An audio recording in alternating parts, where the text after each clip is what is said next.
ബന്ധമില്ല, നമ്മുടെ ആരാധന ശരിയല്ല, ദൈവവുമായിട്ട് നമുക്ക് ബന്ധം ഇല്ല കേട്ടോ. എന്താ ഇതിന് കാരണം? ദൈവത്തിൻ്റെ 3 വെളിപ്പാടുകൾ. ഒന്നാമത്തെ വെളിപ്പാട് ഏതാ? പിതാവായി ദൈവം വെളിപ്പെട്ടു. ആ കാലഘട്ടത്തിൽ ആ വെളിപ്പാടിന് പരിമിതിയുണ്ട്. കാരണം വിശുദ്ധി ഉള്ളിടത്തേ വരത്തുള്ളൂ. പാപം ചെയ്ത് ചിരിക്കുന്നിടത്തൊന്നും പുള്ളി വരത്തില്ല.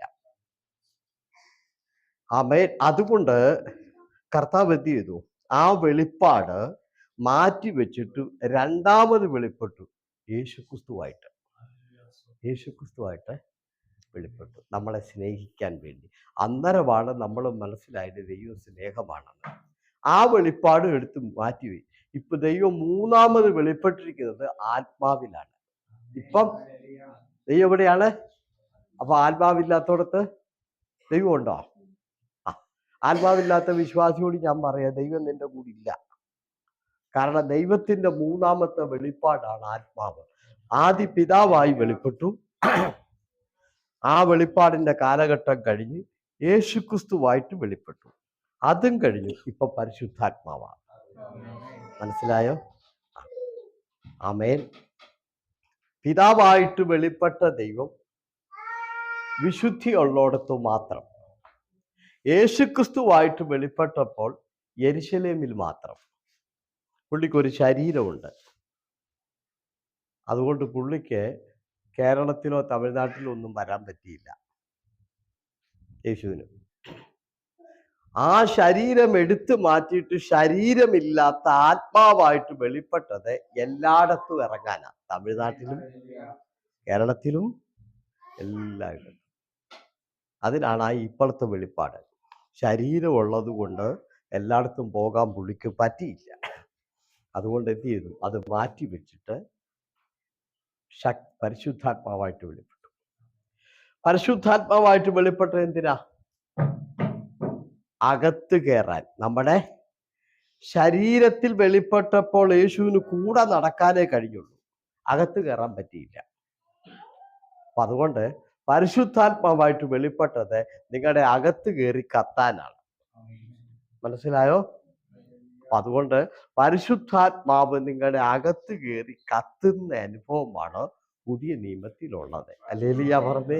അത് നമ്മൾ പ്രാപിക്കണം. പരിശുദ്ധാത്മാവിനെ പ്രാപിക്കുക. അല്ലെങ്കിൽ വെറും ചടങ്ങാണ് ആരാധന, വെറും ചടങ്ങ. ആമേ. എന്തെങ്കിലുമൊക്കെ ചെയ്യുക, കാണിക്കുക, അതാണ് ആരാധന. പക്ഷെ ആത്മീയ ആരാധന ചടങ്ങല്ല. മനസ്സിലായില്ലേ നിങ്ങൾക്ക്? ചടങ്ങാണ് ആരാധന. എന്താണ്? കുരിശ് വരയ്ക്കുക, പ്രാർത്ഥന ചൊല്ലുക, പുസ്തകം വായിച്ചു വിടുക, ഇതെല്ലാം ചടങ്ങുകളാണ്. പക്ഷെ പുതിയ നിയമ ആരാധന ചടങ്ങല്ല. നിന്റെ അകത്ത് ആത്മാവ് കയറിയിട്ട് ദൈവത്തെ സ്തുതിക്കുന്നതാണ് ആരാധന. ഹല്ലേലൂയ പറഞ്ഞ് അത് പുസ്തകം വായിച്ചു വിടുന്നതോ, ഹല്ലേലൂയ പറഞ്ഞ് അത് എന്ത് ചെയ്യുന്നു? കുരിശ് വരയ്ക്കുന്നതോ, എന്തെങ്കിലും നേർച്ച കഴിക്കുന്നതോ, കർമ്മങ്ങൾ ചെയ്യുന്നതോ അല്ല ആരാധന. ആത്മാവ് നിന്റെ അകത്ത് കയറിയിട്ട് നിന്റെ അകത്തിരിക്കുന്ന ആത്മാവും ദൈവാത്മാവും കൂടെ കൂടി ദൈവത്തെ സ്തുതിക്കുന്നതിന്റെ പേരാണ് ആരാധന. ഹല്ലേലൂയ പറഞ്ഞേ. അല്ലാത്തതൊന്നും ആരാധന. അപ്പൊ ദൈവാത്മാവ് നിങ്ങളുടെ അകത്ത് കയറിയിട്ട് നിങ്ങളുടെ അകത്തിരിക്കുന്ന ആത്മാവും ദൈവാത്മാവും കൂടെ കൂടി സ്തുതിക്കുമ്പോഴാണ് ആത്മിക കത്തൽ ഉണ്ടാകുന്നത്. ഇത് നമ്മുടെ അകത്തിരിക്കുന്ന ആത്മാവ് മാത്രമേ ഉള്ളൂ. ദൈവാത്മാവ് അതിനകത്ത് ഇല്ലെങ്കിൽ ചുമ്മാ ഇങ്ങനെ സ്തോത്രം. അവിടെയാണ് നമുക്കൊക്കെ തെറ്റുപറ്റിയത് കേട്ടോ. അതുകൊണ്ട് ആത്മനിറവിൽ ദൈവത്തെ പരിശുദ്ധാത്മാവ് 3 നിലയിൽ പ്രവർത്തിക്കുന്നു. ഒന്ന്, അപ്പോസ്തലപ്രവൃത്തി 2-ാം അധ്യായം നമ്മുടെ മേൽ വരുന്നു. അത് ശക്തിയെ കാണിക്കുന്നു. 120 പേര് കൂടിയപ്പോൾ അവരുടെ മേൽ വന്നു. 2, ഹഗായി പ്രവചനം. പരിശുദ്ധാത്മാവ് നമ്മുടെ ഇടയിൽ പ്രവർത്തിക്കുന്നു. ഇടയിൽ ഒരു മീറ്റിംഗ് നടക്കുമ്പോൾ അതവിടെ പോയിരുന്നാൽ ആ ഇടയിൽ ദൈവാത്മാവിന്റെ ഒരു വ്യാപാരമുണ്ട്. മനസ്സിലായോ? അച്ഛൻ പറഞ്ഞേ, ഞാൻ ആ മീറ്റിങ്ങിന് പോയിരുന്നപ്പോ ഒരു പ്രത്യേക അനുഭവം എനിക്ക് ഇതാണ്. 3, ദൈവാത്മാവ് നമ്മുടെ ഹൃദയത്തിനകത്ത് പ്രവർത്തിക്കുന്നു. അല്ലെങ്കിൽ ഞാൻ പറഞ്ഞേ, നമ്മുടെ അകത്ത് എന്ത് ചെയ്യുന്നു? പ്രവേശിക്കുന്നു. മനസ്സിലായോ? അതിലേറ്റവും പ്രധാനപ്പെട്ടത് മേൽ വരുന്നത്, അത് ശക്തിയെ കാണിക്കുന്നത്. അത് വരുമ്പോഴാണ് കെട്ടുകൾ അഴിയുന്നത്, അത് വരുമ്പോഴാണ് ബന്ധനം അഴിയുന്നത്, അത് വരുമ്പോഴാണ് രോഗികൾ സൗഖ്യമാകുന്നത്, അത് വരുമ്പോൾ ഭൂതം വിട്ടുപോകും, അത് വരുമ്പോൾ നമ്മൾ ചലിക്കും, നമ്മൾ ചാടുകയും തുള്ളുകയും ചെയ്യും. ആമേൻ. മനസ്സിലായോ? അപ്പം മേൽ വരണ്ടേ? 120 പേര് കൂടിയപ്പോൾ അവരുടെ മേൽ പരിശുദ്ധാത്മാവ് വന്നപ്പോൾ അഗ്നിനാവ് പിളർന്നു, ഇരുന്ന സ്ഥലം കുലുങ്ങി. ആമേ. അവർ ഇരുന്നിടം മറന്ന് ദൈവത്തെ ആരാധിച്ചു. പരിശുദ്ധാത്മാവ് വേണം. ചിലർക്കൊരു പുല്ലു വിലയാണ്, വന്നിരുന്നേച്ച് പോവുക. ഹല്ലേലൂയ. വെറുതെ എന്തിനാ നമ്മൾ നമ്മുടെ സമയം കളയുന്നത്? വെറുതെ എന്തിനാണ്? പരിശുദ്ധാത്മാവിൽ ആരാധിക്കുന്നില്ലെങ്കിൽ വലിയ ഗുണമൊന്നും നമുക്കില്ല. സ്തോത്രം.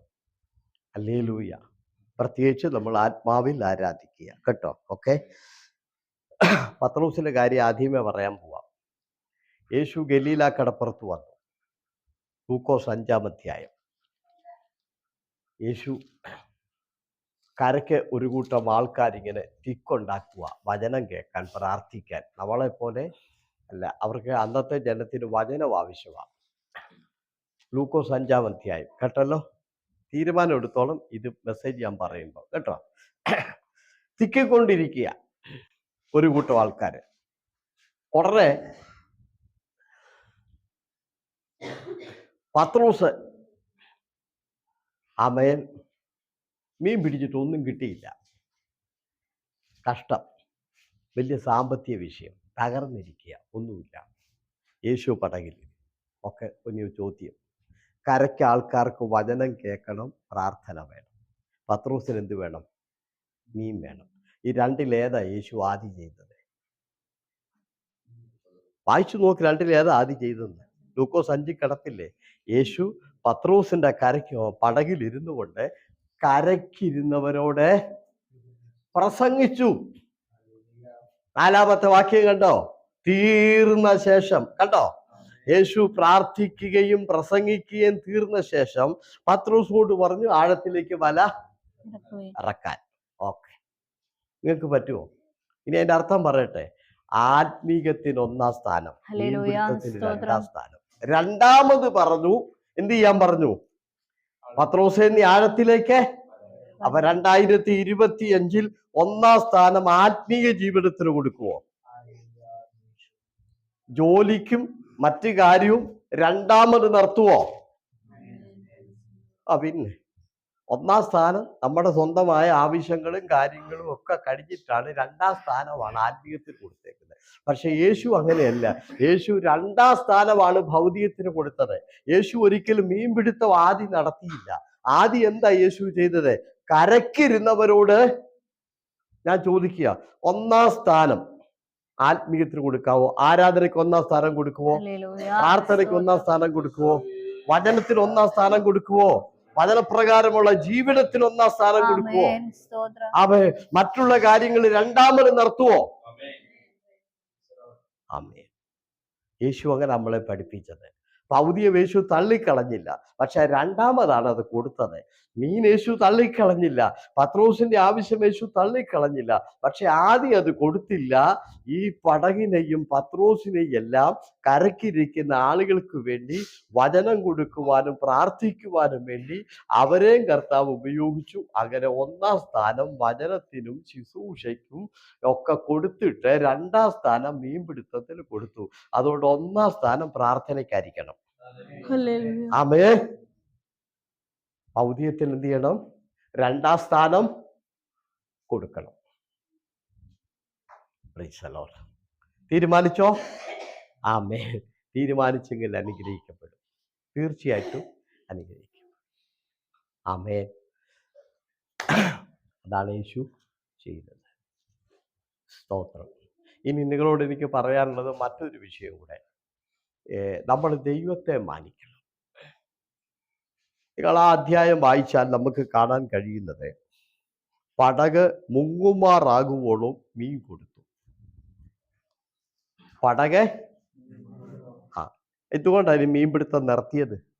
മുങ്ങാൻ പോകുന്നോണ്ടാ. മുങ്ങത്തിലെ ഇനിയും കൊടുക്കും. ഈ ബോട്ട് മുങ്ങും. അതുകൊണ്ട് കർത്താവ് എന്ത് ചെയ്തു? നടത്തി. അതിന്റെ അർത്ഥം എന്താ? താങ്ങാൻ പറ്റാത്ത അനുഗ്രഹം. അല്ലെങ്കിൽ ഞാൻ പറഞ്ഞ് നമുക്ക് താങ്ങാൻ പറ്റാത്ത നിലയിലാണ് ദൈവം നമ്മളെ അനുഗ്രഹിക്കുന്നത്. ആ പടകിന് വെയിറ്റ് ഇനിയും താങ്ങാമെങ്കിൽ ഇനിയും കൊടുക്കും. താങ്ങാൻ പറ്റാത്തോണ്ട് കർത്താവ് നടത്തി. മുങ്ങുമാറാകൂണം അവിടെ അങ്ങനെ എഴുതിയിരിക്കുന്നത്. നമ്മുടെ മനുഷ്യൻ തരുന്ന പോലല്ല. മനുഷ്യൻ തരുന്നത് ഒരാഴ്ച, 2 ആഴ്ച, 3-ാമത്തെ ആഴ്ച അവരുടെ മുഖം കറക്കും. അപ്പനാണേലും പിന്നെ മുഖമൊക്കെ കറക്കും. ഈ കർത്താവ് അങ്ങനെയല്ല. നമുക്ക് താങ്ങാൻ പറ്റാവുന്നതിൻ്റെ അപ്പുറത്ത് ഇത് മുങ്ങാൻ തുടങ്ങുക. അതുകൊണ്ട് പുള്ളി അങ്ങ് നടത്തി. ആമേ. ബോട്ട് കരയ്ക്കടുത്തു. കഴിഞ്ഞ ദിവസം ഞാൻ പറഞ്ഞു, എന്താ പറഞ്ഞത്? യേശു ഒന്നും മിണ്ടിയില്ല. യേശു മിണ്ടാത്ത ചില സ്ഥലങ്ങളുണ്ട്. നിങ്ങൾ വളരെ ശ്രദ്ധിച്ചോളാം കേട്ടോ. അതിലൊരു സ്ഥലം ഇതാ. ഈ മീൻ കൊടുത്തിട്ട് യേശു മിണ്ടാതിരിക്കുക. ആമേ. എന്തിനാ യേശു മിണ്ടാതിരിക്കുന്നേ? ആമേ. പറയട്ടെ. ഇപ്പൊ ജോലി തന്നിട്ട്, ശമ്പളമൊക്കെ തന്നിട്ട് പുള്ളി മിണ്ടാതിരിക്കുക. എന്നാന്നറിയോ? എന്താ മിണ്ടാതിരിക്കുന്നേ? പത്രോസിനിയും ഈ മീൻ കൊടുത്ത യേശുവിനെ മാനിക്കുമോ അതോ മീൻ വാരിക്കയറ്റി കച്ചവടത്തിന് പോകുമോ? ഇത് രണ്ടിലേതാണ് പത്രോസ് ചെയ്യുന്നതെന്നറിയാൻ. ഹല്ലേലൂയ പറഞ്ഞേ. ഓർത്തോണം, ബഗറി കൊണ്ടുപോകണം. നിനക്ക് ജോലി തന്നേച്ച് ഈ പുള്ളി മിണ്ടാതിരിക്കും. എന്താണെന്നറിയോ? നീ ഈ ജോലി തന്ന ദൈവത്തെ മാനിക്കുവോ അതോ ജോലിയും പൈസയും കൊണ്ട് മുമ്പോട്ട് പോകുമോ എന്നറിയാൻ വേണ്ടി മിണ്ടാതിരിക്കുക. യേശു പൊട്ടനായിട്ടല്ല മിണ്ടാതിരിക്കുന്നത്.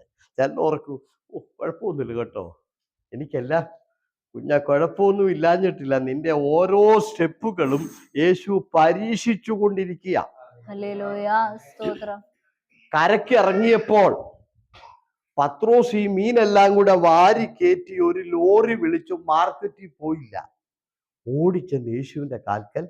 ഇതറിയാനാണ് കർത്താവ് നോക്കിയിരുന്നത്. അതുകൊണ്ട് നിങ്ങളോട് ഞാൻ പറയും, 2025 നിന്റെ വിസ അടിച്ച് നിനക്കിവിടെ ജോലിയും തന്ന് ആരോഗ്യം തന്ന് ബലവും തന്നിച്ച് പുള്ളി മിണ്ടാതിരിക്കുക. ഈ ജോലി നീട്ടി തന്ന ദൈവത്തെ, വിസ വീണ്ടും അടിച്ചു തന്ന ദൈവത്തെ, ആരോഗ്യം ബലവും തന്ന ദൈവത്തെ, 2025 എത്തിച്ച ദൈവത്തെ നീ മാനിക്കുവോ അത് ജോലിയും പൈസയായിട്ട് പോകുമോ? ഈ രണ്ടിലേതാണ് നീ ചെയ്യാൻ പോകുന്നെന്ന് ഇത് തന്നയാള് നോക്കിയിരിക്കുക. ഹല്ലേലൂയ പറഞ്ഞേ. ആമേൻ. Praise the Lord. അത് അറിഞ്ഞോണ്ട് വേണം ജീവിക്കാൻ. മിണ്ടാതിരിക്കുക. അപ്പം പത്രോസ് മീനിനെക്കാളും യേശുവിനെ അവിടെ ചെന്ന് പാദത്തിൽ. എല്ലാ ബിസിനസ്സുകാരും ചെയ്യുന്നത് അങ്ങനെയല്ല. എല്ലാരും ചെയ്യുന്നത് എന്താ ചെയ്യുന്നത്? എല്ലാരും ചെയ്യുന്നത് ഉടനെ തന്നെ വണ്ടി വിളിച്ചോണ്ട് വന്ന്, ആൾക്കാരെ വിളിച്ചോണ്ട് വന്ന് വാരി അത് ലോറിയെ കയറ്റി മാർക്കറ്റിൽ കൊണ്ടുപോയി കച്ചവടം ചെയ്യുകയാണ് എല്ലാരും ചെയ്യുന്നത്. പക്ഷെ ഇയാൾ അങ്ങനെയല്ല ചെയ്തത്. ഇയാൾ വാരാനും പോയില്ല, ലോറിയെ കയറ്റാനും പോയില്ല, മാർക്കറ്റിലും പോയില്ല, യേശുവിന്റെ കാലത്ത് പോയി. സ്വത്രം. 2025 ഒരു വർഷം കൂടെ ആയുസ്സും തന്ന് ബഹറിൻ നമ്മളെ നിർത്തി, ജോലിയും തന്ന് ബലവും തന്ന് സാലറിയും തന്ന ആ ദൈവത്തിന്റെ പാദത്തിൽ ഒന്നും കൂടെ സമർപ്പിക്കുവോ? ഹല്ലേലൂയ പറ. അതോ ഈ കിട്ടിയ നന്മയുടെ പുറകെ എല്ലാം ഓടിപ്പോകുവോ?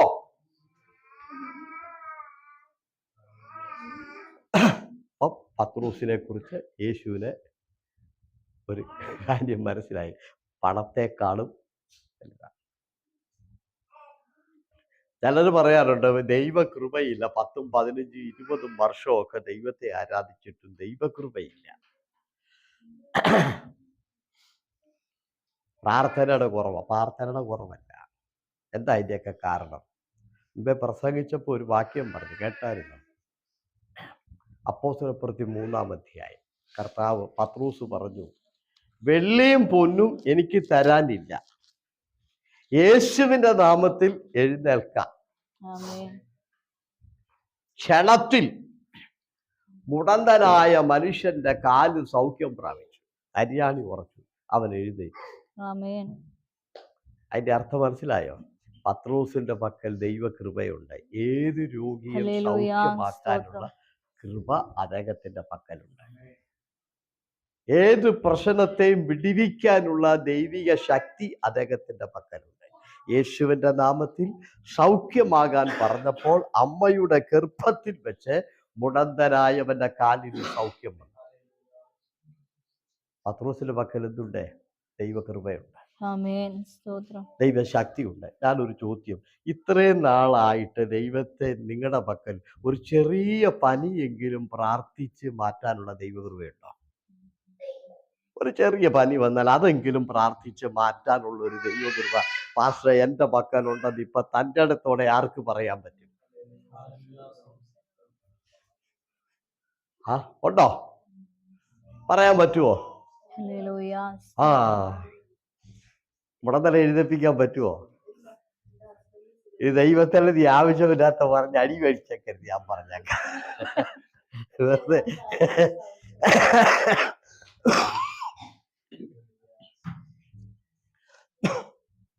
പത്രോസിന് എങ്ങനെയാ ദൈവകൃപ കിട്ടിയത്? പറയാൻ പോവാ. വെള്ളിയും പൊന്നും എൻ്റെ പക്കൽ. ഇദ്ദേഹം 3 വർഷത്തിന് പുറകിൽ ഒരു വലിയ കച്ചവടക്കാരനാണ്. ഇദ്ദേഹത്തിന്റെ ബോട്ടിൽ യോഹന്നാന്റെ സുവിശേഷം 21-ാം അധ്യായത്തിൽ 7 ജോലിക്കാരുണ്ട്. 7 ജോലിക്കാരുണ്ട് പത്രോസിന്റെ കീഴിൽ. പത്രോസ് ഫിഷിംഗ് ബോട്ടിന്റെ ഉടമസ്ഥനാണ്. 2 or 3 ബോട്ടും 6-7 ജോലിക്കാരും ഉണ്ട്. ആയിരക്കണക്കിന് 100-ന്റെ നോട്ടുകൾ അദ്ദേഹം അടുക്കി ബാങ്കിൽ വെച്ച് കടത്തിൽ തീർത്ത് നടന്നിട്ടുണ്ട്. പക്ഷെ ഇന്ന് അദ്ദേഹത്തിന്റെ പക്കൽ അതില്ല. 21-ാം അധ്യായം വായിച്ചാൽ മതി. അതിനകത്ത് മീൻ പിടിക്കാൻ പോകുമ്പോൾ ആ ബോട്ടിൽ 7 പേരുണ്ട് കേട്ടാ. പ്രൈസ് ദി ലോർഡ്, ഹല്ലേലൂയ, ആമേൻ. പത്രോസിന്റെ ബോട്ടില് 7 പേര് ജോലിക്കാരുള്ള ബോട്ടാ. അതുപോലെ വരുമാനമുണ്ട്. ആയിരക്കണക്കിന് രൂപ പത്രോസിന്റെ വരുമാനമാണ്. പക്ഷെ പത്രോസ് അത് വിട്ടു. പടകും വലയും വിട്ടു. ഇന്ന് പത്രോസിന്റെ പക്കൽ 1 രൂപയില്ല. ആ മനുഷ്യൻ കൈ നീട്ടിയ പറഞ്ഞു, സ്നേഹിത, വെള്ളി തരാൻ എനിക്ക്, പൊന്ന് തരാൻ എനിക്ക്, പക്ഷെ ഒന്ന് എൻ്റെ കയ്യിലുണ്ട്, ദൈവകൃപ, ദൈവശക്തി, ദൈവത്തിന്റെ അധികാരം. അത് ഞാൻ നിനക്ക് തരുന്നു. യേശുവിന്റെ നാമത്തിൽ എഴുന്നേക്കാൻ പറഞ്ഞു. സ്തോത്രം പറഞ്ഞു. കോടികൾ മുടക്കിയാൽ കിട്ടാത്ത വിടുതൽ പത്രോസിന്റെ പക്കലുണ്ടായിരുന്നു. എന്തുകൊണ്ടാ? പത്രോസ് ബോട്ടും വിട്ട് മീൻപിടുത്തവും വിട്ട് എല്ലാം വിട്ടു. അതുകൊണ്ട് ഭൗതികം മാറ്റി നിർത്തിയപ്പോഴാണ് ദൈവകൃപ ഉണ്ടായത്. ഹല്ലേലൂയ പറഞ്ഞേ. അവൻ ബോട്ടിന്റെ ഉടമസ്ഥനായി മീൻ പിടിച്ച് നടന്ന നാളിൽ ഒരു പനി പോലും സൗഖ്യമാക്കാനുള്ള കൃപ പത്രോസിനില്ലായിരുന്നു. എന്നാൽ ബോട്ടും വിട്ട് പടകും വിട്ട് എല്ലാം വിട്ട് കഴിഞ്ഞപ്പോൾ പിറവിയിലേ മുടന്തനായ മനുഷ്യനെ സൗഖ്യമാക്കാനുള്ള ദൈവകൃപയുണ്ടായി. അതുകൊണ്ട് ദൈവവൈദ്യനെ ചില ഭൗതികം മാറ്റി നിർത്താതെ ദൈവകൃപ ഉണ്ടാകത്തില്ല. ഹല്ലേലൂയ പറഞ്ഞേ. ആമേൻ. ചില ഭൗതിക മേഖല വിട്ട് ആത്മീയ മേഖലയിലേക്ക് പത്രോസ് തന്നെ ഏൽപ്പിച്ചപ്പോഴാണ് ഈ കൃപയുണ്ടായത്. അതുകൊണ്ട് ഇന്ന് രാത്രി ഞാൻ ഒന്നുകൂടെ പറയുന്നു, 2025 ഭൗതികം വേണ്ടാന്ന് ഞാൻ പറയുന്നില്ല. ഭൗതികം ഒന്ന് മാറ്റി വെച്ചിട്ട് ആത്മീയത്തിന് 1-ാം സ്ഥാനം കൊടുത്താൽ ഞാൻ നിനക്ക് ഉറപ്പ് തരികയാണ്, നിന്റെ ജീവിതത്തിൽ ഇന്ന് വരെ ഇല്ലാത്ത ദൈവകൃപ കാണാൻ കഴിയും. സ്തോത്രം പറ. ദൈവശക്തി നമ്മളിൽ കാണാൻ കഴിയും. എപ്പോഴും ഭൗതികമേ ജോലിയോ കാര്യങ്ങളെ പ്രാർത്ഥനയില്ല, ആത്മീയമില്ല, പരിശുദ്ധാത്മാവിൽ ഒന്നുമില്ലാതെ ഈ ഭൗതികം മാത്രം മുന്നിൽ വെച്ചോണ്ട് പോയാൽ നിന്റെ കയ്യില് ഒന്നും കാണുകയില്ല. ദൈവകൃപ കാണത്തില്ല, ദൈവശക്തി കാണത്തില്ല. പത്രോസ് അത് വിട്ടപ്പോഴാണ് ഈ മുടന്തനെ പിടിച്ചെഴുന്നേൽപ്പിക്കാൻ കഴിയുന്നത്. സ്തോത്രം. ഇപ്പം മനസ്സിലായോ? സ്തോത്രം. പത്രോസിലെ ഈ വലിയ അത്ഭുതങ്ങൾ ചെയ്യാൻ കഴിഞ്ഞു. അതാണ് അപ്പോസ്തല പ്രവൃത്തി 3-ാം അധ്യായത്തിൽ എഴുതി വെച്ചിരിക്കുന്നത്. അമ്മേ, അപ്പോസ്തല പ്രവൃത്തിക്ക് ഒരു പ്രത്യേകത ഉണ്ട്. ആ പുസ്തകത്തിന്റെ പേര് പ്രാർത്ഥനാ പുസ്തകം എന്നാണ്. 1-ാം അധ്യായത്തിൽ 120 പേര് മാളിക മുറിയിൽ പ്രാർത്ഥന ആരംഭിച്ചു. 2-ാം അധ്യായത്തിൽ ആ പ്രാർത്ഥന വീണ്ടും ശക്തമായി. 4-ാം അധ്യായത്തിൽ വന്നപ്പോൾ നമ്മൾ കേട്ടോ, ആ പ്രാർത്ഥന ഭൂമി കുലുങ്ങുന്നത് പോലെ മാറി. അടുത്ത 6-ാം അധ്യായത്തിൽ വരുമ്പോൾ പത്രോസ് പറയുകയാണ്, ഞങ്ങൾ വചന ശുശ്രൂഷയിലും പ്രാർത്ഥനയിലും ഉറ്റിരിക്കാം. 6-ാം അധ്യായത്തിലും പ്രാർത്ഥന. അടുത്ത 7-ാം അധ്യായത്തിൽ വരുമ്പോൾ സ്തെഫാനോസിന്റെ പ്രാർത്ഥന. സ്തോത്രം പറഞ്ഞേ, നിങ്ങൾക്ക് മനസ്സിലായോ? അടുത്ത 8-ാം അധ്യായത്തിൽ വരുമ്പോൾ ചിതറിപ്പോയ ഭക്തന്മാരുടെ പ്രാർത്ഥന. അങ്ങനെ 9-ാം അധ്യായത്തിൽ വരുമ്പോൾ കൊർന്നല്യോസിന്റെ പ്രാർത്ഥന. ലേലിയ പറഞ്ഞേ, 10-ാം അധ്യായത്തിൽ വരുമ്പോൾ കൊർന്നല്യോസിന്റെ വീട്ടിൽ പത്രോസ് വന്ന പ്രാർത്ഥന. അങ്ങനെ അപ്പോസ്തല പ്രവൃത്തിയുടെ പുസ്തകം മുഴുവനും പ്രാർത്ഥനാ പുസ്തകമാണ്. ലേലിയ പറഞ്ഞേ, അതിൽ നിന്ന് ഒന്നുകൂടെ പഠിച്ചു. എന്താ പഠിച്ചത്? 1-ാം നൂറ്റാണ്ടിലെ ദൈവസഭ പ്രാർത്ഥിക്കുന്ന സഭയായിരുന്നു. പ്രാർത്ഥിക്കുന്ന സഭ. സ്തെഫാനോസ് ദർശനം കണ്ടു കേട്ടോ. ദർശനമുള്ള സഭ, പ്രാർത്ഥിക്കുന്ന സഭ. പെന്തക്കോസ്ത് നാളിൽ കൂടിയിരുന്നവർ ആത്മനിറവോടുകൂടി ഇരുന്ന സ്ഥലം കുലുങ്ങി. അങ്ങനെ ആത്മനിറമുള്ള സഭ. നമ്മുടെ സഭ എന്താ? എല്ലാരും വന്ന് ഉറങ്ങുന്ന സഭ, എല്ലാരും വന്ന് ക്ഷീണം തീർക്കുന്ന സഭ. നമ്മുടെ സഭ എല്ലാരും വന്ന് ക്ഷീണമൊക്കെ തീർക്കുന്ന സഭ. പ്രാർത്ഥിക്കുന്ന സഭയാണ്. പ്രാർത്ഥിക്കാൻ പറഞ്ഞ ആരെയും പ്രാർത്ഥിക്കുമോ? പിന്നെ 1-ാം നൂറ്റാണ്ടിലെ സഭയ്ക്ക് ഒത്തിരി ദർശനമുള്ള സഭ, പ്രാർത്ഥിക്കുന്ന സഭ, ആരാധിക്കുന്ന സഭ, ആത്മനിറമുള്ള സഭ, സാക്ഷ്യത്തിന്റെ സഭ. ഇതൊന്നും കൂടാതെ ഒരു പ്രത്യേകതയുണ്ട്. 8-ാം അധ്യായത്തിന്റെ 3-ാമത്തെ വാക്യം വേഗം വായിച്ചേ. അപ്പോസ്തല പ്രവൃത്തി 8:3. 1-ാം നൂറ്റാണ്ടിലെ സഭയിലെ ഒരു വലിയ പ്രത്യേകത. 3-ആണോ 5-ആണോ എന്നൊരു സംശയമുണ്ട്. വായിച്ചാട്ടെ. എന്നാൽ ശൗൽ വീട് തോറും ചെന്ന് പുരുഷന്മാരെയും സ്ത്രീകളെയും പിടിച്ചിഴച്ച് തടവിൽ ഏൽപ്പിച്ചുകൊണ്ട് ഫിലിപ്പോസ് ശമരിയ പട്ടണത്തിൽ ചെന്ന് അവരോട് ക്രിസ്തുവിനെ പ്രസംഗിച്ചു. ഫിലിപ്പോസ് ചെയ്ത അടയാളങ്ങളെ പുരുഷാരങ്ങൾ കേൾക്കുകയും കാണുകയും ചെയ്യാൽ അവൻ പറയുന്നത് ഏകമനസ്സോടെ ശ്രദ്ധിച്ചുകൊണ്ടിരുന്നു. ഒന്ന് നോക്കണേ. അപ്പോസ്തല പ്രവൃത്തി 8:5 നോക്കിയേ. ചിതറിപ്പോയവർ അവിടെ സഞ്ചരിച്ചു. 4. അതൊന്ന് വായിച്ചേ. ചിതറിപ്പോയവർ വചനം സുവിശേഷിച്ചും. അത് എത്രാമത്തെ വാക്യമാ? 4 അല്ലേ? ആ, ചിതറിപ്പോയവർ അവിടെ സഞ്ചരിച്ചു. പറ്റുമോ നിങ്ങൾക്ക്? പറ്റുമോ? കേൾക്കാതിരിക്കും. പറ്റുമെന്ന് തോന്നുന്നില്ല അല്ലേ? സഞ്ചരിക്കുന്ന സഭ. സഞ്ചരിക്കാൻ പറ്റുമോ? സഞ്ചരിക്കുന്ന സഭയായി മാറുമോ? അതോ റഫേന്ന് ഇവിടെ അടുത്ത വണ്ടിക്ക് തിരിച്ച് റഫേ, തിരിച്ചിവിടെ അടുത്ത വണ്ടിക്ക് തിരിച്ച്. 1-ാം നൂറ്റാണ്ടിലെ സഭ അങ്ങനല്ല. സൽമാനിയാന്ന് ഇവിടെ വീണ്ടും സൽമാനിയല്ല, റഫേന്ന് ഇവിടെ വീണ്ടും റഫയല്ല. അവര് സഞ്ചരിക്കുക. എവിടെ? അവിടെ സഞ്ചരിക്കുക. സ്വത്രം പറഞ്ഞ് പലയിടങ്ങളിലേക്ക് സഞ്ചരിച്ചു പോയി പ്രാർത്ഥിക്കുകയും സുവിശേഷം പറയുകയും ചെയ്യുന്ന സഭ. സ്തോത്രം. നമ്മുടെ ജീവിതത്തില് പലയിടങ്ങളിൽ, പല വീടുകളിൽ, പല വ്യക്തികളിൽ, പല സ്ഥലങ്ങളിൽ സഞ്ചരിച്ചു പോയി സുവിശേഷം പറയുന്ന സഭയാണോ? നമ്മൾ തന്നെ ശരിക്കും ആരാധിക്കത്തില്ല, പിന്നെ പലയിടത്ത് പോക്ക്. സ്തോത്രം പറയും. നമ്മൾ തന്നെ എന്ത് ചെയ്യത്തില്ല. 6-7 പ്രാവശ്യം പാസ്റ്റർ പറഞ്ഞു കഴിയുമ്പോഴത്തേന് വിഷമിച്ചു ഒരല്ലേലിയ. ആ മനുഷ്യൻ ഇത്രയും നാണം കെട്ട് പറഞ്ഞു പോയത് കൊണ്ട് ഒരല്ലേലിയ.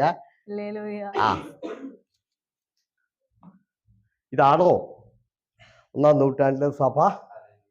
ചിതറിപ്പോയവർ അവിടെ സഞ്ചരിച്ചു. കുഞ്ഞെ, നിന്റെ മേൽ കിടക്കുന്ന ഉത്തരവാദിത്തം സുവിശേഷവുമായി സഞ്ചരിക്കുന്ന സഭയായിരുന്നു 1-ാം നൂറ്റാണ്ട്. അങ്ങനെ സഭ സഞ്ചരിച്ചത് കൊണ്ടാണ് ഇന്ന് പല രാജ്യങ്ങളും ക്രിസ്ത്യ രാഷ്ട്രമായത്. സഭ സഞ്ചരിക്കാതിരുന്നെങ്കിൽ എന്ത് സംഭവിച്ചേനെ? സുവിശേഷം ഇത്രയും വളരത്തില്ല. പൗലോസ് എന്ത് ചെയ്തു? കൂടെ ദൈവദാസന്മാരും സഞ്ചരിച്ചു. അങ്ങനെ സഞ്ചരിച്ച് പോയപ്പോഴാണ് ഫിലിപ്പിയ സഭ, കൊരിന്ത്യ സഭ, റോമാ സഭ എന്നു വേണ്ട റോമൻ രാജ്യങ്ങള് ഇവിടെയെല്ലാം സുവിശേഷം എത്തിയത് സഭ സഞ്ചരിച്ചത് കൊണ്ടാണ്. അതുകൊണ്ട് ഞാൻ ഒന്നുകൂടെ പറയുന്നു, റഫാ കമ്മീസ് ഈ സഭ ഒരിക്കലും വളരാൻ പോണില്ല. കൂടി വന്ന സൽമാനിയ കമ്മീസ് ഈ സഭ വളരാൻ പോണില്ല കുഞ്ഞെ. സഞ്ചരിച്ച് അവിടെ സുവിശേഷം പറയുമ്പോഴാണ് അവിടെ സഭയുണ്ടാകുന്നത്, അവിടെ ക്രിസ്ത്യാനികൾ ഉണ്ടാകുന്നത്. അതുകൊണ്ട് നിങ്ങൾ സഞ്ചരിക്കുന്ന സഭയായി മാറണം, ദർശനമുള്ള സഭയായി മാറണം, പ്രാർത്ഥിക്കുന്ന സഭയായി മാറണം. ഹല്ലേലൂയ.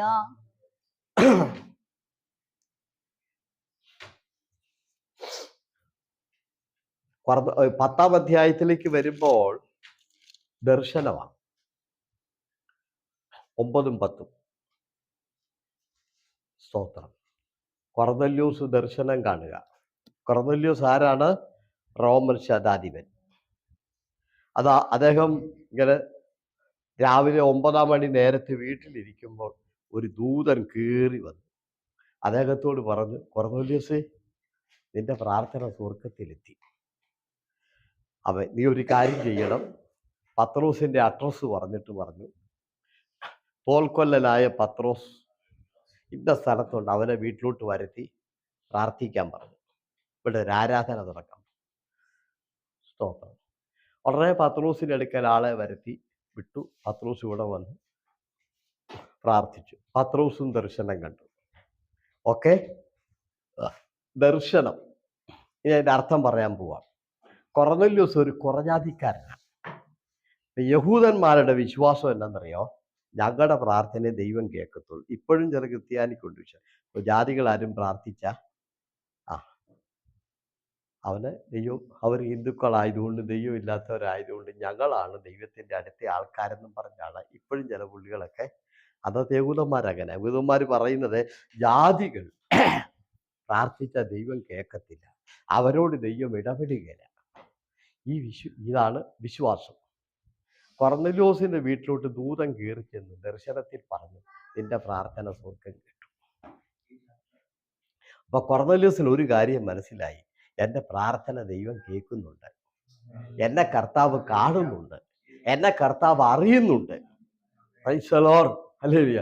കർത്താവ് എൻ്റെ പ്രാർത്ഥന കേൾക്കുന്നുണ്ട്, എന്നെ കർത്താവ് കാണുന്നുണ്ട്, എന്നെ കർത്താവ് അറിയുന്നുണ്ടെന്ന് ഉറപ്പ് കൊർന്നല്യോസിന് കിട്ടി. ഒറ്റ വാക്കിനർത്ഥം വിശ്വാസം, ദർശനം, വിശ്വാസം ഉറപ്പിച്ചു. ഇതുവരെ പുള്ളിക്ക് ഒരു സംശയം ഉണ്ടായിരുന്നു, ഞാനൊരു ജാതീയ മനുഷ്യനായതുകൊണ്ട് എൻ്റെ പ്രാർത്ഥന ദൈവം കേൾക്കുന്നുണ്ടോ എന്നൊരു സംശയം ഉണ്ടായിരുന്നു. ദർശനം കണ്ടപ്പോൾ ആ സംശയം മാറി. ദൈവ പൈതല്, ദർശനമാണ് ഒരു വിശ്വാസിയെ ഉറപ്പിക്കുന്നത്.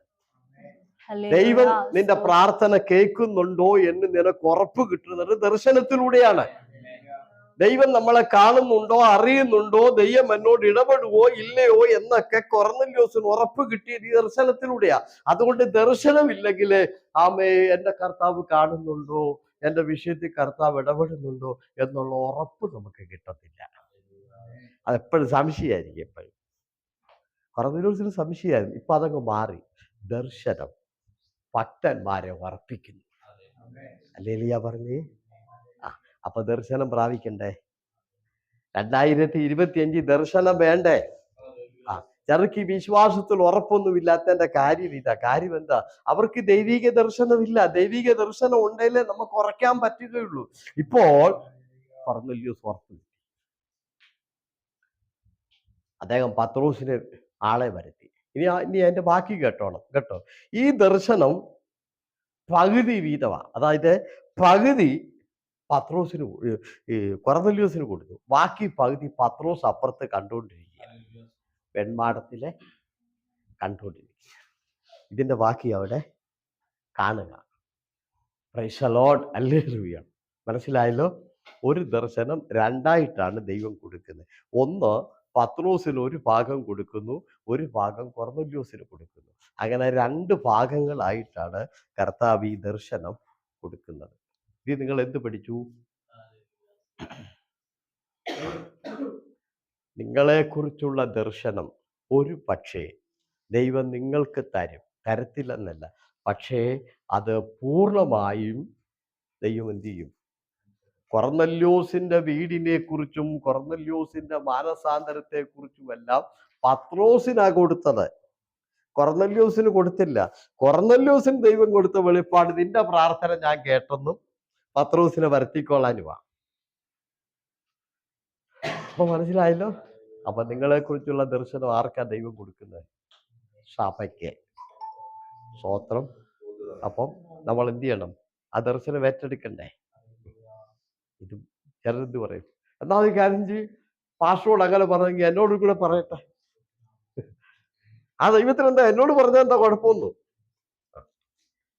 എന്നിട്ട് എന്താ കർത്താവ് അങ്ങനെ പറയാഞ്ഞ? കൊർന്നല്യോസിനോട് പറയാഞ്ഞത്? കൊർന്നല്യോസിനോട് നിന്റെ പ്രാർത്ഥന സ്വർഗ്ഗത്തിലെത്തി പത്രോസിനെ വിളിച്ചോളാനല്ല പറഞ്ഞുള്ളൂ, ബാക്കിയൊന്നും പറഞ്ഞില്ലല്ലോ.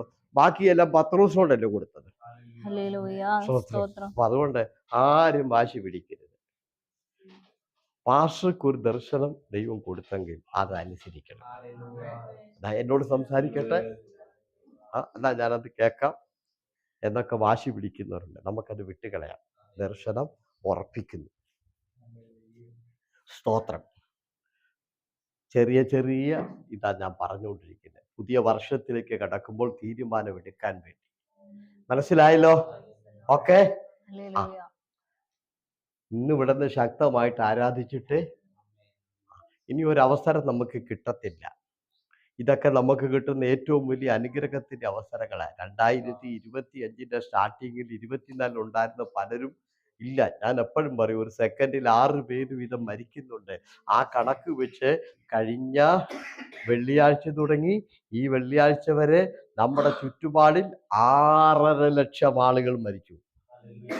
6.5 ലക്ഷം ആളുകൾ നമ്മുടെ ചുറ്റുപാടിൽ മരിച്ചപ്പോഴാണ് ഇന്ന് നമ്മളിവിടെ ജീവനോടെ വന്നിരിക്കുന്നത്. 6.5 ലക്ഷം ജീവിതങ്ങൾ ഈ ഭൂമിയിൽ നിന്ന് മരിച്ചു മൺമറഞ്ഞപ്പോൾ അതിന്റെ നടുക്കൊരു പോറൽ പോലും വെക്കാതെ ജീവൻ തന്ന ദൈവത്തിന് വാഗൊണ്ടൊരു സ്തോത്രം പറയണ്ടേ? നമുക്കിതൊക്കെ വെറും പുല്ല് വിലയാണ്, എത്തിക്കത്ത് പോലുമില്ല. ആമേ. ദൈവ പൈതലേ, ദൈവത്തെ സ്തുതിക്കേ, ദൈവത്തെ സ്തുതിക്കേ കേട്ടോ. ആമേ. സമയം വളരെ കടന്നു പോകുന്നത് കൊണ്ട് ഞാൻ വേഗത്തിൽ അവസാനിപ്പിക്കാൻ ആഗ്രഹിക്കുന്നു. നമുക്ക് ഒത്തിരി ചിന്ത പറയാനുണ്ട്. ആമേ. ധൈര്യത്തിന് വേണ്ടി 2 വാക്യം വായിക്കാം. ചിന്ത ഞാൻ ഇന്ന് മാറ്റി വെക്കുന്നു. നമ്മുടെ ചിന്തയിലേക്ക് ഇതുവരെ മതി. നമ്മുടെ ചിന്ത എന്തായിരുന്നു? ആവർത്തന പുസ്തകം 1-ാം അധ്യായം. ഓർക്കണം, അടുത്ത ആഴ്ചയിൽ പറയത്തുള്ളൂ. കാരണം അത് പറയുമ്പോൾ 6 ചിന്ത പറയാനുണ്ട് അതിനോട് ബന്ധപ്പെട്ട്. അത് തൊട്ടാൽ നമുക്ക് 6ഉം പറയാൻ സമയമില്ല. 6 സ്ഥലത്ത് ദൈവം നമ്മുടെ മുമ്പിൽ പോകുന്നുണ്ട്. 6 സ്ഥലങ്ങളിൽ. 68-ാം സങ്കീർത്തനം 68-ാം സങ്കീർത്തനം 7-8 വാക്യത്തിലാണ് അതിന്റെ സ്റ്റാർട്ടിങ് നമ്മൾ കാണുന്നത്. അത് വേണേ വായിച്ചു. 68-ാം സങ്കീർത്തനം.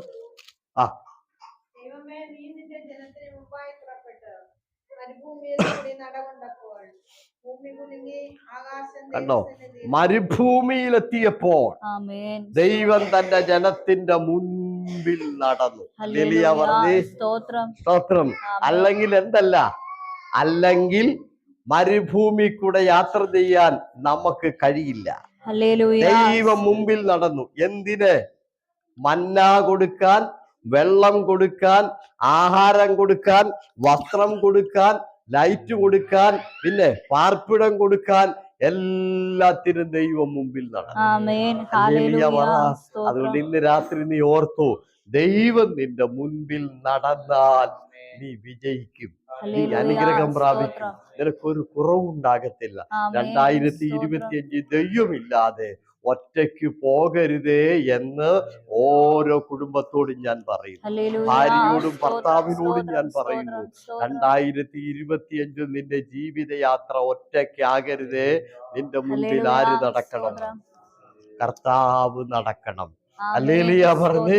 കർത്താവ് നിന്റെ മുമ്പിൽ നടന്നില്ലെങ്കിൽ നീ പരാജയപ്പെടും. കാരണം മരുഭൂമിയാണ്, വെയിലുണ്ട്, ചൂടുണ്ട്, കൊടുങ്കാറ്റുണ്ട്, വെള്ളമില്ലാത്ത അവസ്ഥയാണ്, വസ്ത്രമില്ലാത്ത അവസ്ഥയാണ്, അനേക പ്രതിസന്ധികളുണ്ട്, യുദ്ധങ്ങളുണ്ട്. ഒറ്റയ്ക്കാണെങ്കിലോ 2025 പ്രതിസന്ധി ഒത്തിരി നിന്റെ മുൻപിലുണ്ട്, ഒത്തിരി പോരാട്ടങ്ങളുണ്ട്. ആമേൻ ആമേൻ. അതുകൊണ്ട് ദൈവ പൈതലേ, നീ പ്രാർത്ഥിച്ച് കർത്താവിനെ നിന്റെ ജീവിതത്തിൽ വിളിച്ചു മുമ്പിൽ നിർത്തി കർത്താവ് നിന്റെ മുമ്പിൽ നടക്കണം. നീ അതിനോടൊപ്പം പുറകിൽ നിൽക്കണം. ഹല്ലേലൂയ പറഞ്ഞേ.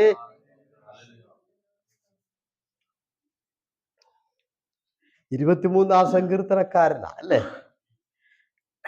യഹോവ എൻ്റെ ഇടയനാകുന്നു, എനിക്ക് അത് നേരെ തിരിച്ചിട്ടു കേട്ടോ. യഹോവ എൻ്റെ ഇടയനാകുന്നു, എനിക്ക് മുട്ടുണ്ടാകുകയില്ല. അടുത്ത ലൈൻ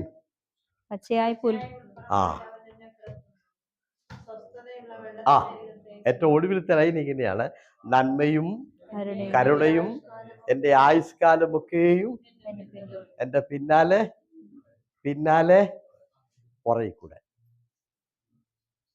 നമ്മളോ നന്മ തലക്കൽ. നന്മ അവിടെ സങ്കീർത്തനക്കാരൻ പറഞ്ഞ തലക്കൽ നന്മയല്ല, തലക്കൽ ആരാ? ഇടയൻ. തലക്കൽ ഇടയൻ, അതിന്റെ പുറകിൽ ആട്, അതിന്റെ പുറകിൽ നന്മ. 2025 നിന്റെ മുൻപിൽ ദൈവമാണോ അതോ നന്മയാണോ മുമ്പിൽ നിർത്തിയേക്കുന്നത്? ഇപ്പൊ പലരും 2025 പ്രാർത്ഥിച്ച് മുമ്പിൽ വെച്ചിരിക്കുന്നത് അനുഗ്രഹമാണ്. അതെനിക്ക് കിട്ടണേ, ഇതെനിക്ക് കിട്ടണേ. ആമേൻ, പ്രൈസ് ദി ലോർഡ്. ആമേൻ. നന്മ മുമ്പിൽ, തൊട്ട് പുറകിൽ നമ്മൾ, അതിന്റെ പുറകിൽ കർത്താവ്. അതായത് തിരിച്ചിടുക. ഇടയൻ തലക്കൽ, ആട് പുറകിൽ, അതിന്റെ പുറകിൽ നന്മ. ഒരല്ലേലൂയ പറഞ്ഞ്. സങ്കീർത്തനക്കാരൻ അങ്ങനെ പഠിപ്പിച്ചത്. ഇടയനേറ്റവും തലക്കൽ, ആടായ നമ്മൾ അതിന്റെ പുറകിൽ, അതിന്റെ പുറകിൽ നന്മയും കരുണയും ആയുഷ്കാലമൊക്കെയും. നമ്മൾ നേരെ തിരിച്ചിട്ടു. നന്മ തലക്കൽ, അതിന്റെ തൊട്ടു പുറകിൽ നമ്മൾ, ഇടയനേറ്റവും പുറകിൽ. നിന്റെ മുമ്പിൽ കർത്താവ് നടക്കട്ടെ. 2025 ഈ ബഹറില് നീ ഒറ്റയ്ക്ക് പോകരുത്. കാരണം ഇവിടുത്തെ പ്രതിസന്ധികളെ ജയിക്കാൻ നമുക്ക് പറ്റില്ല. അതുകൊണ്ട് നമ്മുടെ മുൻപിൽ ആര് നടക്കണം? കർത്താവ് നമ്മുടെ മുമ്പിൽ പോകണം. Price the Lord. നമ്മൾ ഒരിക്കലും ഒറ്റയ്ക്കാകരുത് എന്ന് ഞാൻ പിന്നെയും ഓർപ്പിക്കുന്നു. 68 സങ്കീർത്തനത്തിന്റെ 7 വാക്യമാണ് നമ്മൾ വായിച്ചത്. കർത്താവ് മുമ്പിൽ നടന്നു. കർത്താവ് മുമ്പിൽ നടന്നപ്പോഴോ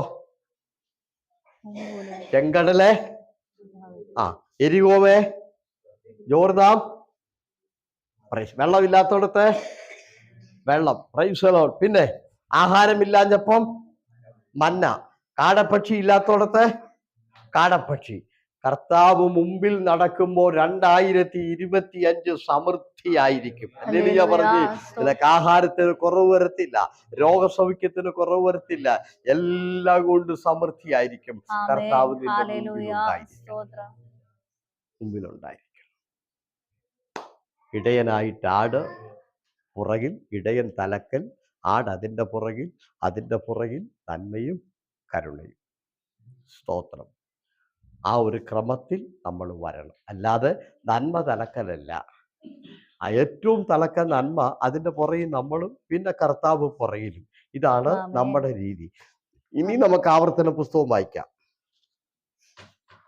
1-ാം അധ്യായത്തിന്റെ 30 തൊട്ട് 33 വരെയുള്ള വാക്യങ്ങൾ. നിങ്ങളുടെ ദൈവമായ യഹോവ നിങ്ങളുടെ മുമ്പിൽ നടക്കുന്നു.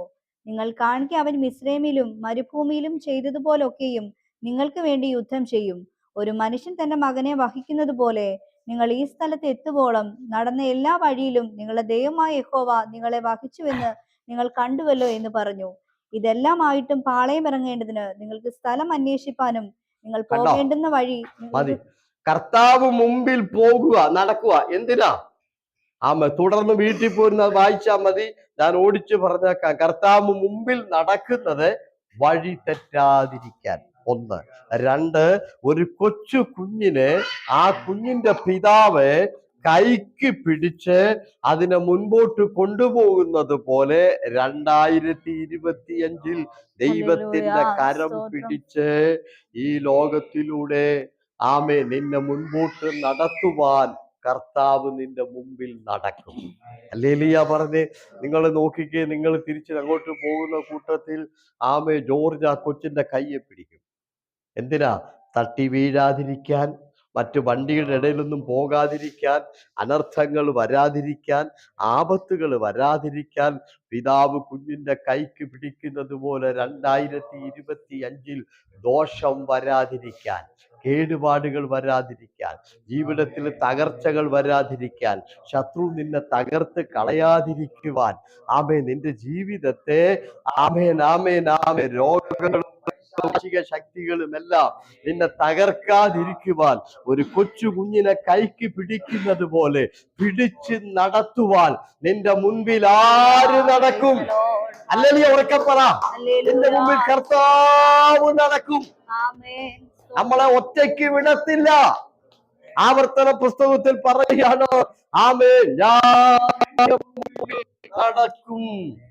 പിതാവ് കുഞ്ഞിനെ പിടിക്കുന്നത് പോലെ സ്തോത്രം. അല്ലെങ്കിൽ അപകടങ്ങളൊക്കെ ഒത്തിരി ഉണ്ടാകും. സ്തോത്രം. ഹല്ലേലൂയ. മുമ്പിൽ നടക്കുന്ന ദൈവം. ഉൽപ്പത്തി 24:7.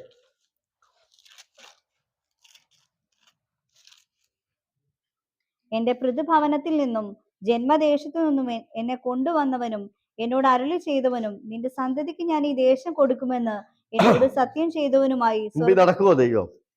പ്രാർത്ഥിച്ചോളാം കേട്ടോ. ഓക്കെ. ദോശ തിന്നിച്ച് കിടന്നുറങ്ങരുതേ. ഹല്ലേലൂയ. പ്രാർത്ഥിക്കുവോ? ഉപവാസമൊക്കെ എടുക്കുവോ? അത് ദൈവത്തെ കളിപ്പീരാ? ഓക്കെ. പ്രൈസ്. ഉൽപ്പത്തി 24 കണ്ടോ? എന്റെ ദൈവം തന്റെ ദൂതനെ മുൻപിൽ പോകും. അബ്രാഹാം പറയുകയാണ്, എന്റെ മകനെ ഒരു കല്യാണം വേണം, അതിന് ഒരു പെണ്ണിനെ എന്റെ മകന് വേണം. എന്റെ കർത്താവ് മുമ്പിൽ പോകും. എന്റെ കർത്താവ്, സ്തോത്രം പറ, ഭക്തന്മാരുടെ മക്കൾക്ക് വേണ്ടി, ഭക്തന്മാരുടെ ഭവനത്തിന് വേണ്ടി, ഭക്തന്മാരുടെ ആവശ്യങ്ങൾക്ക് വേണ്ടി ആരാധിക്കുന്ന ദൈവം മുമ്പിൽ പോകും. നമുക്ക് ചെയ്യേണ്ട കാര്യങ്ങൾ മുമ്പിൽ നടക്കുന്ന കർത്താവ് ചെയ്തു തരും. അബ്രാഹാമിന്റെ മകന് പെണ്ണെടുക്കാൻ കർത്താവ് മുമ്പിൽ പോയി. സ്തോത്രം പറ. 2025 നിന്റെ തലമുറയുടെ വിഷയത്തിലെ, നിന്റെ ജോലിയുടെ വിഷയത്തിലെ, നിന്റേതായിരിക്കുന്ന മറ്റ് വിഷയങ്ങളിലൊക്കെ മുൻപിൽ ആര് നടക്കും? മുൻപിൽ ആര് നടക്കും? മുൻപിൽ ആര് നടക്കും? ഹല്ലേലൂയ പറ. നിന്റെ മുമ്പിൽ കർത്താവ് നടക്കും. എലയാസറിനോട് പറയാണ്, ദൈവം മുമ്പിൽ പോയിട്ടുണ്ട്, നീ അങ്ങോട്ട് പോയാൽ മതി, വേറെ ഒന്നും ചെയ്യണ്ട. 2025 നിന്റെ ജോലിയുടെ വിഷയത്തിൽ ദൈവം മുമ്പിൽ പോകും. വിസ അടിക്കാൻ ആര് മുമ്പിൽ പോകും? കർത്താവ് മുമ്പിൽ പോകും.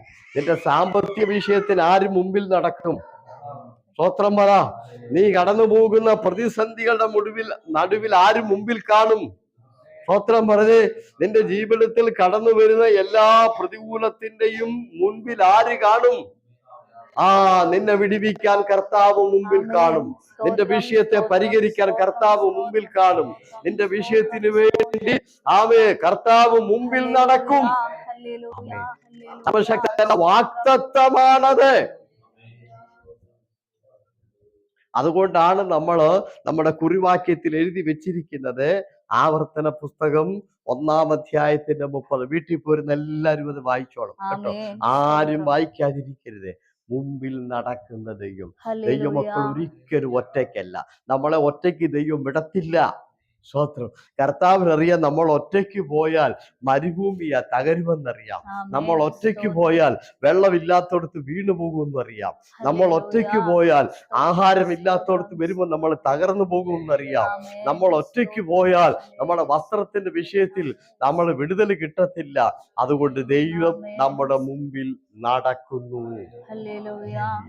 ഹല്ലേലൂയ. പ്രാർത്ഥിക്കുക, കർത്താവേ എൻ്റെ മുമ്പിൽ നിന്ന് മാറരുതേ, എൻ്റെ മുമ്പിൽ നിന്ന് മാറരുതേ. 2025 എൻ്റെ മുമ്പിൽ കർത്താവേ നീ ഉണ്ടായിരിക്കണം. എൻ്റെ ആവശ്യങ്ങൾക്ക് വേണ്ടി എന്നോട് കൂടെ എൻ്റെ മുമ്പിൽ നീ എന്ത് ചെയ്യണം? നടക്കണമെന്ന് ദൈവമക്കള് പ്രാർത്ഥിച്ചാൽ ഇന്ന് രാത്രി ഞാൻ ഉറപ്പ് തരുന്നു, ദൈവം നമ്മുടെ മുമ്പിൽ പോകും. നമ്മുടെ മുമ്പിൽ പോകും. സ്തോത്രം. ഇപ്പൊ ഞാൻ അത്രയും പറഞ്ഞ് നിർത്തുന്നു. ഇനിയും ദൈവം മുമ്പിൽ പോകുന്ന 4 സ്ഥലം കൂടെ ഉണ്ട്.